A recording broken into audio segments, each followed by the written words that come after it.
On a recent solo trip to Edinburgh, Scotland, I got up early to meet for a Highlands Motor Coach Excursion that I had booked on Viator.com. I'll leave a link to the excursion in the description.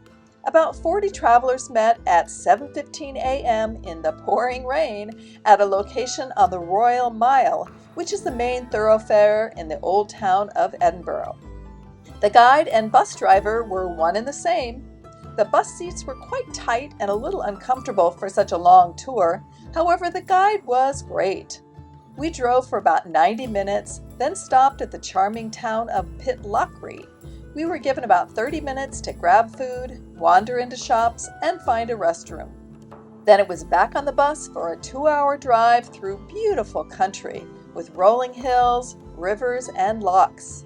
The mountains were often covered with purple heather, which added to the beauty. Our driver Pete told stories sporadically and played music when he needed to concentrate on roads, which got very narrow.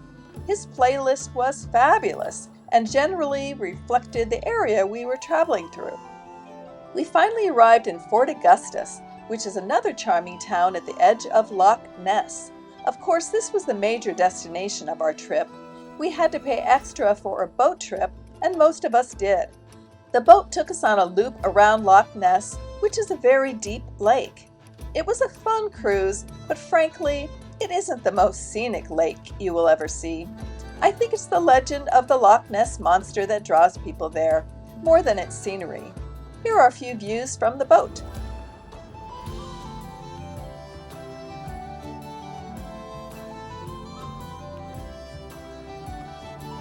After reboarding the bus, we made a quick stop at Commando Memorial, which is dedicated to the men of the original British Commando forces of World War II. It overlooks the training areas of the Commando Training Depot, established in 1942. We were told if it wasn't overcast, we would have been able to see Ben Nevis, which is the highest mountain peak in Scotland. We drove through Fort Williams and past Loch Leven on our way to Glencoe.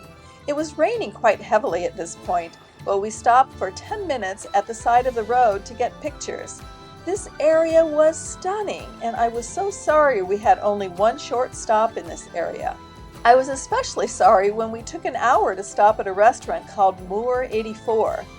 It was allegedly a stop for the driver to eat, but I had to wonder if the tour gets a kickback from stopping there. The food and restaurant were fine, but I would have rather spent the time in Glencoe or just proceeded the rest of the way back to Edinburgh, since the food stop made a long day longer. After the restaurant, we drove a short distance and stopped by to see hairy Coos, or Highland cows. It was fun to see them up close. We then had a 90-minute drive back to Edinburgh, passing by a few other towns and castles. On the final stretch of highway, we drove by the Kelpies sculptures. This was the best picture I could get because I was on the wrong side of the bus. We were dropped off at the edge of Newtown in Edinburgh. I decided to walk to the Scottish Memorial on the way home.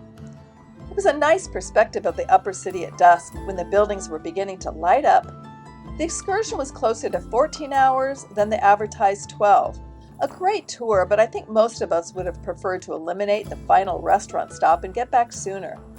If I had a do-over, I would book an excursion to Glencoe only. Loch Ness is quite a distance from Edinburgh, and although it is nice to say you've seen Loch Ness, the scenery in Glencoe is much more dramatic. From the bus, I could see wonderful hiking trails all over this area. As always, if you have questions, feel free to ask in the comments section. I have posted additional videos on Scotland and other destinations on this journey. There are now 2 new resources for senior and solo travelers, the Senior Solo Travel website and the new Facebook forum, where you can interact with other senior and solo travelers. I've left links to all the sites and videos in the description, so check it out. And if you'd like to follow my senior and solo travel journeys, please like and subscribe. Cheers!